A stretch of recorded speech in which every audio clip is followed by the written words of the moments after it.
Imagine that.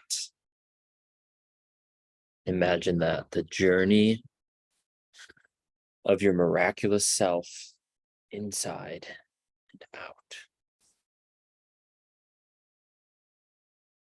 I wanted to create this video to give as much information as I possibly can about this offering that I've created that's starting on March 9th, 2023. So the best place, I think, to begin, of all the places that I could begin, is talking about the problem of all problems.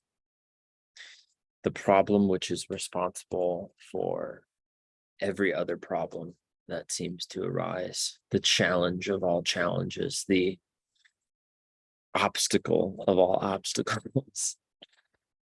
And it's so obvious, and that's why we miss it, because of how obvious this is.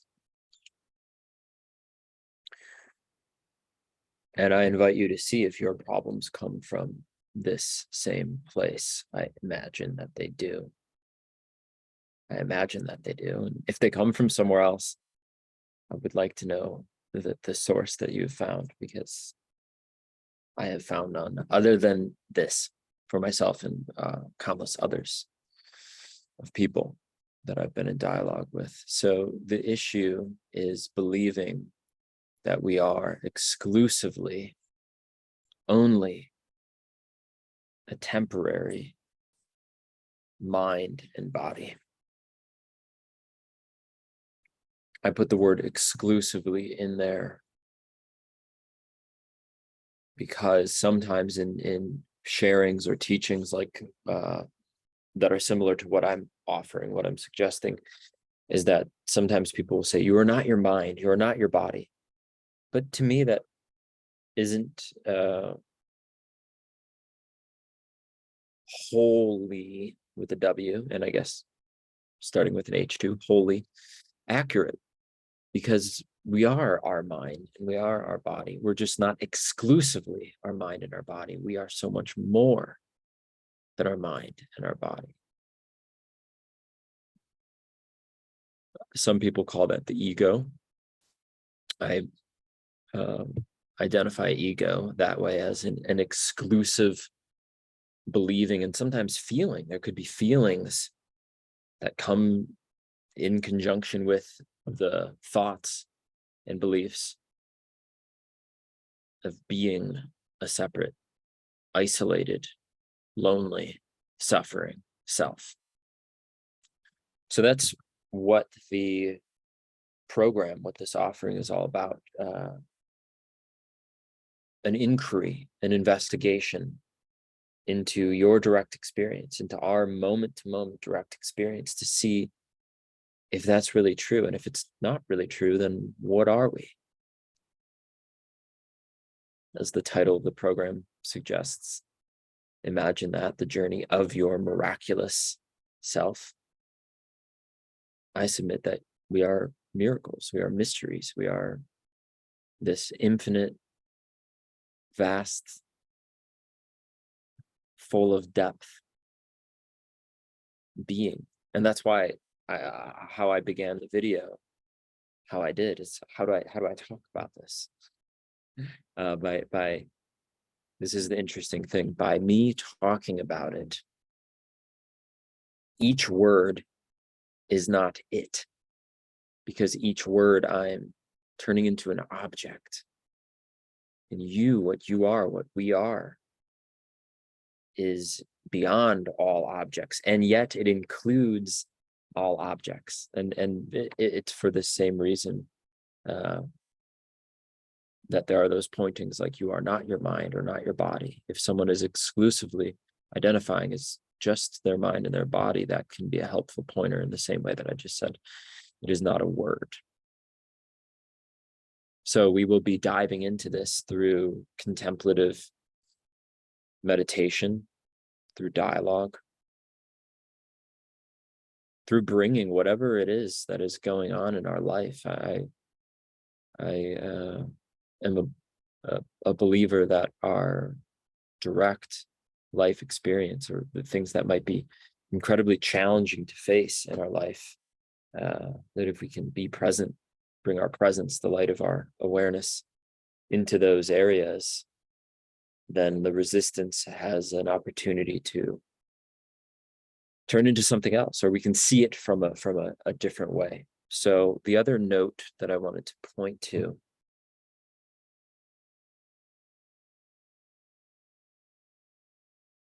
is something like this. I'm not in any way suggesting that once you join this, you're going to become your miraculous self. How silly of me. And all are welcome. The investment is $555 for the training. We can do installment plans. I did the first installment plan today. But I don't want anyone to be turned down for any reason if they feel the call to engage in this. So, and that brings me to my second point. Some, and maybe you've heard this thrown around in with those that you associate with, some will say, oh, well, if we're already that, if we're already free, if we're already this mysterious miracle, then why do anything? Well, certainly, why would someone do a program? Why would someone participate in something like this? Well, we're dealing with paradox. And I'll say this much. I have I've had hundreds and hundreds of hours of meditation.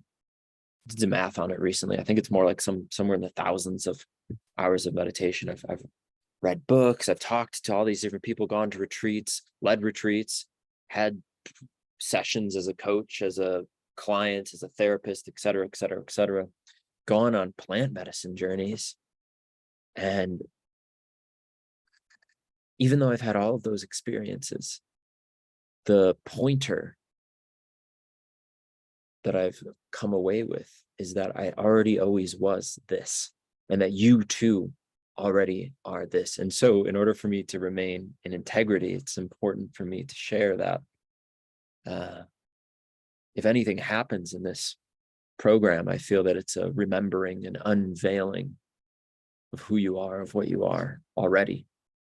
And here's the other side of this paradox. Even though I'm sitting here saying, I did all that and you don't need to do any of that, which I do feel that that's true. I do feel that that's absolutely true, that nothing is required. What could be required to experience the truth of what you already are? It would be silly for me to say that there's something that one must do in order to get there. But here's the interesting other side of this paradox. And it reminds me of the quote by, I believe it was Gandhi. He said, it is not important what you do in life. However, it is very important that you do it. Paraphrasing, but he said something like that. It is not important what you do in life, but it is very important that you do it. So the other side of this paradox is that even though I've had all those experiences and I've arrived where I'm arrived at, or where I always was, however that is, there is a clear relationship with, at least to me, it appears this way, with intention and outcome. And I can point to multiple different places in my life, the creation of this very group, what I choose to do for a living, how I spend my time, who I spend my time with. The outcome seems to match the intention.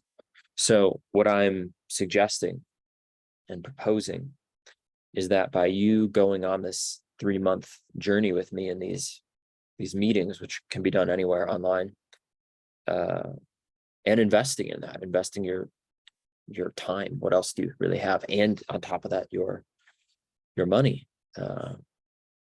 What I have yet to find what better place to put one's attention than on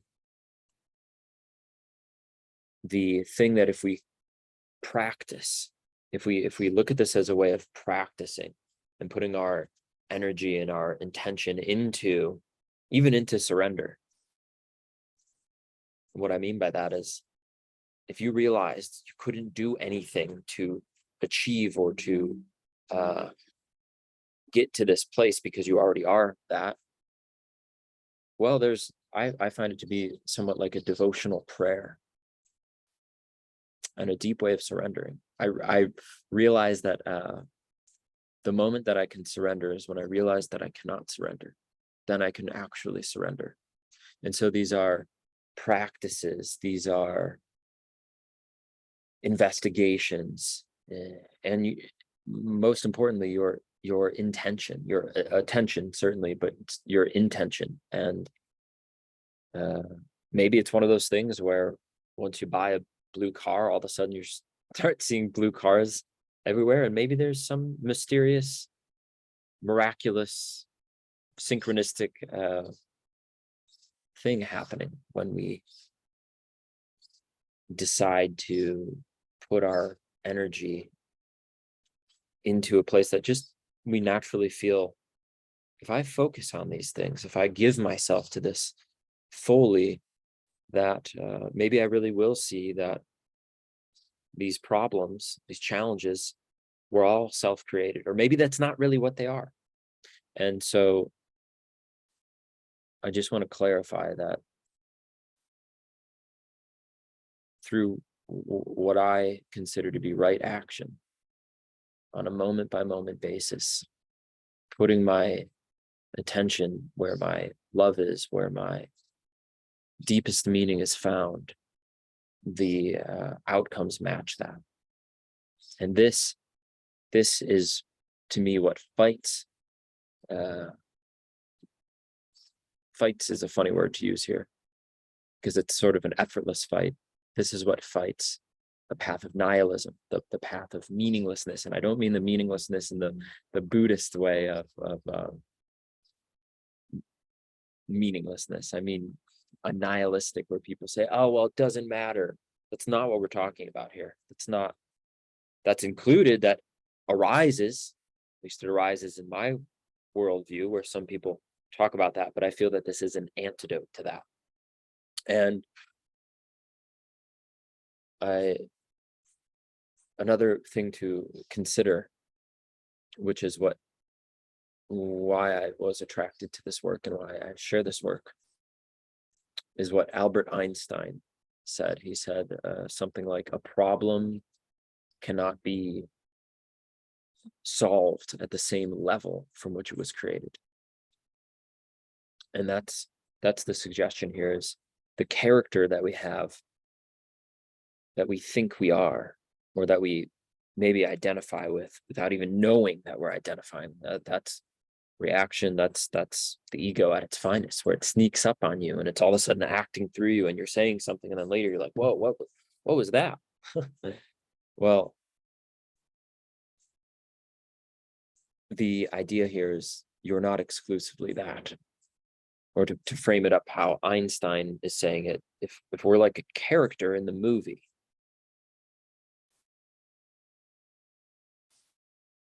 we're really, our true nature is the actor, not the character. And that actor, in the best words that I could say it, is the self with a capital S, infinite love, consciousness, awareness, unlimited by anything. And so if we can touch that, if we can make this our prayer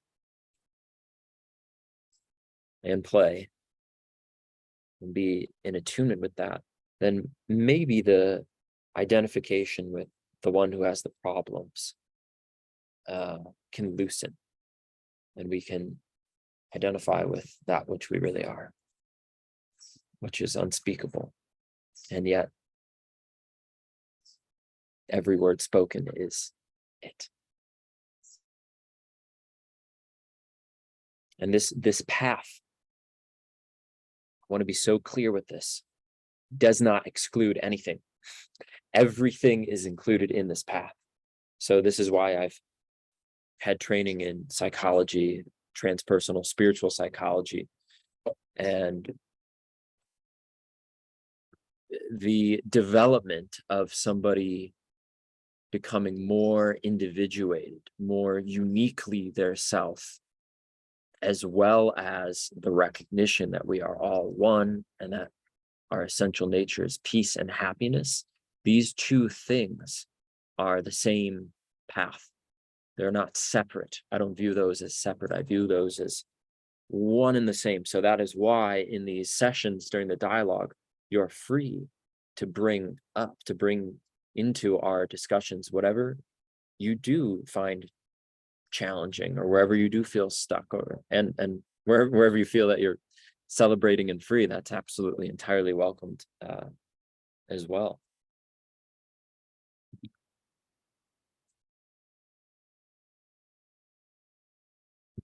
I had a client a couple of years ago. I've shared this story many times, and he asked me, this is someone that endured abuse as a child. Say that as a side note. And this person was going through some suffering, and they asked me, which only they have the answer for. They said, "Is suffering necessary?" And I laughed and I said, "It's not necessary, it's just popular." I know that to be true for myself. And it arises from time to time. I buy into that version, a mental image of myself that is less than. But the more awareness, the more that I am engaging in practices, sharing this, what I feel to be is my dharma, which will, I'm sure, get into that in the course as well.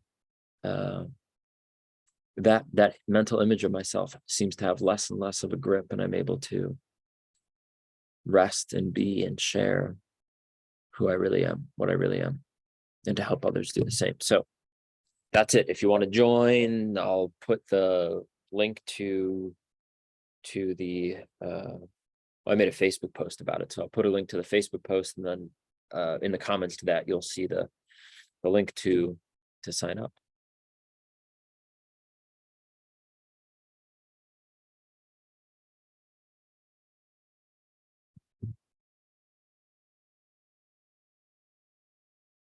Thank you for spending this, what has it been, 20 minutes? 20 minutes with me. And even if you don't join, I hope that you found this insightful and valuable. And if you know someone that would want to join it, or you think might consider joining it, please share this link with them. I have 20 seats available for this. The first friend in freedom has signed up today, and I can't do it alone. So thank you. Much love to you. I will see you on the inside.